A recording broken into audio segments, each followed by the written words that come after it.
Pokemon games are always graced with some kind of Pokemon on the front cover. Most of the time it's a legendary, but all of the time it's a Pokemon that is really central to the game overall. On some occasions, however, there have been Pokemon slated or seemingly slated to have the honor of becoming a box art Pokemon themselves, only for those plans to be scrapped altogether. That's the subject of today's video, as we're looking into cut box art Pokemon of games that were essentially cancelled themselves, what they would have been like, and why they would have been awesome. You know what else is awesome though? Having a wallet that isn't the size of a dictionary, and that's where today's sponsor, Ridge Wallet, comes in. Ridge Wallet is an amazing piece of technology made to improve your everyday wallet experience in every single way imaginable. They hold up to 12 cards plus cash, all while not even remotely looking like you're carrying an encyclopedia in your pocket. Since I got one of my own, my life has basically been split into two eras, the era before Ridge Wallet and the era after, and I gotta tell ya, the era after has been, it's been pretty peachy keen. It's not just me raving about it though, because these things also have 30,000 5-star reviews. They come in over 30 colors and styles, so you can get the one that's right for you. They also have RFID blocking technology built in, so you can keep your credit card information safe. They also come with a lifetime warranty and even a 45-day money-back guarantee.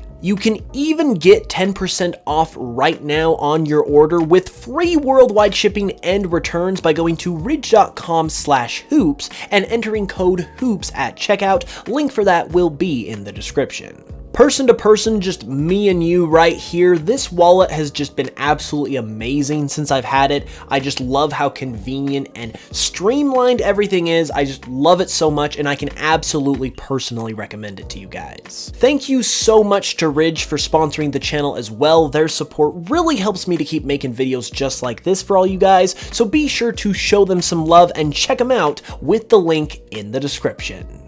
Now, of all the Pokemon out there that you would expect to be a candidate for the cover of a game, they're all probably in the super popular or super important categories.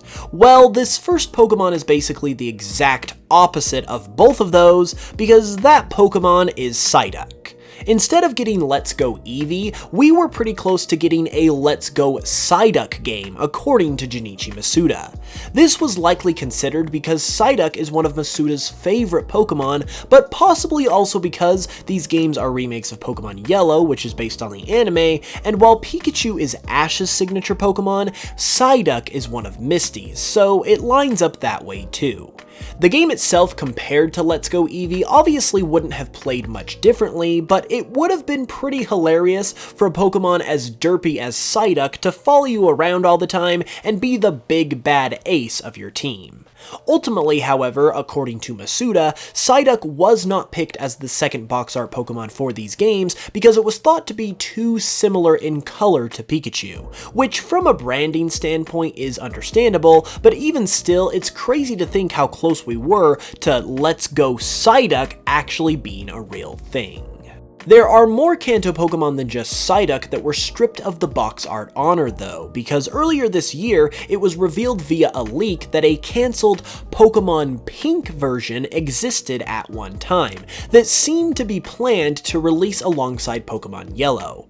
The title's name was within the data of Pokemon Yellow's source code that was leaked, revealing its existence, although what Pokemon would have graced the box art of this title was not shown.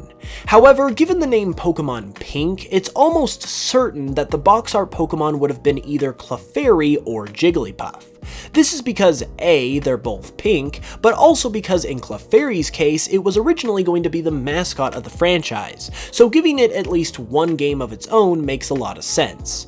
In Jigglypuff's case, it arguably seems even more likely due to Jigglypuff's prominence and popularity in the anime, which Pokemon Yellow, and therefore Pokemon Pink, would have been based on.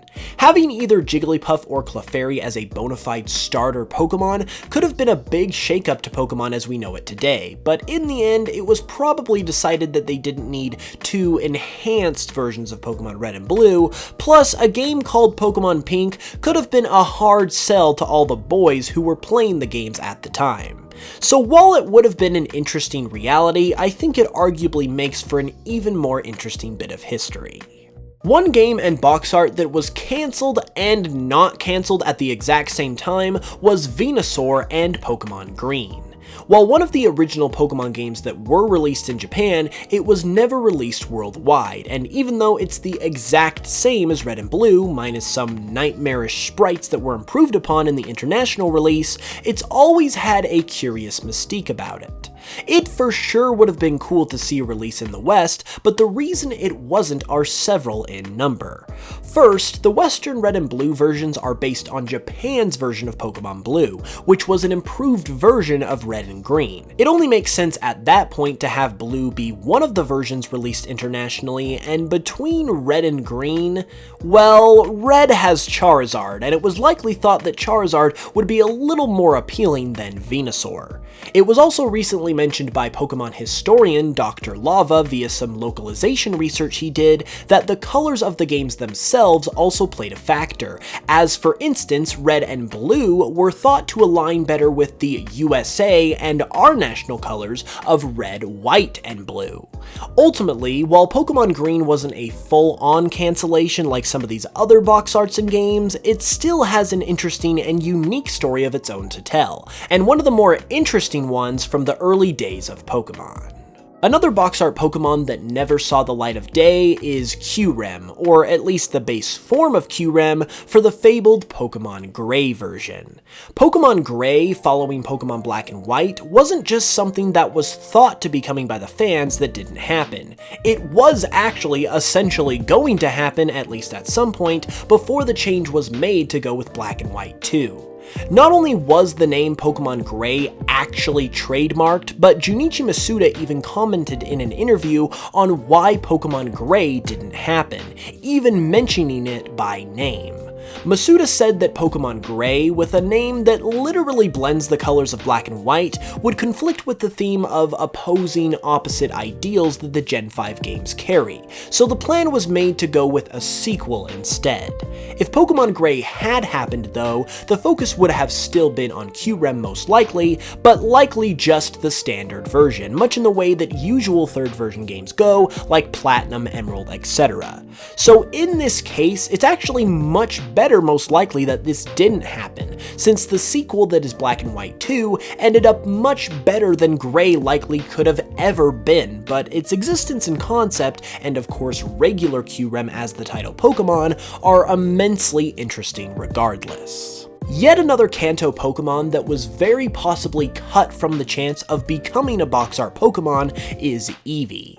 Now obviously Eevee did show up on the box art of Let's Go Eevee, but just like Clefairy and Jigglypuff, it's possible that it could have been featured as the face of a Gen 1 game as well. This is because there is also a trademark, like Pokemon Gray, that was made for a Pokemon game by the name of Pokemon Brown, and between that and Eevee obviously being a brown Pokemon and also being the other starter Pokemon opposite Pikachu in Pokemon Yellow, it's possible that Game Freak was going to release Pokemon Yellow and Brown as a pair, just like they did with Let's Go Pikachu and Eevee 20 years later.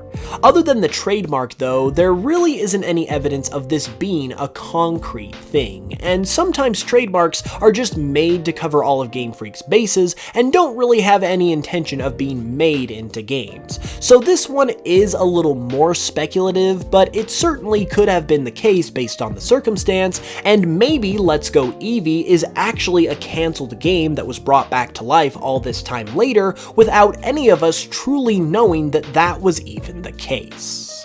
And last but not least, the one Pokemon we all know who got shafted probably more than any other Pokemon in this department is Zygarde. Without beating a dead horse here, it's very clear that a Pokemon Z was planned that never happened, featuring Zygarde on the cover. In fact, it was probably complete Zygarde who would have been on the cover, and the possibilities in terms of what could have been planned for this game are practically limitless. I would say though that it probably followed somewhat closely to what happened in the X, Y, and Z arc of the anime, considering it was probably planned out while Pokemon Z was still planned to be a thing. I mean, they even have the same hypothetical name. This means, amongst other things, that we could have missed out on a big climax where Team Flare attacks Lumio City and complete Zygarde shows up. And if that's really what we lost in the game, that is depressing. I know this one gets brought up a lot, but it was kind of a big slap in the face to all of us, especially if you're a big Kalos fan like I am.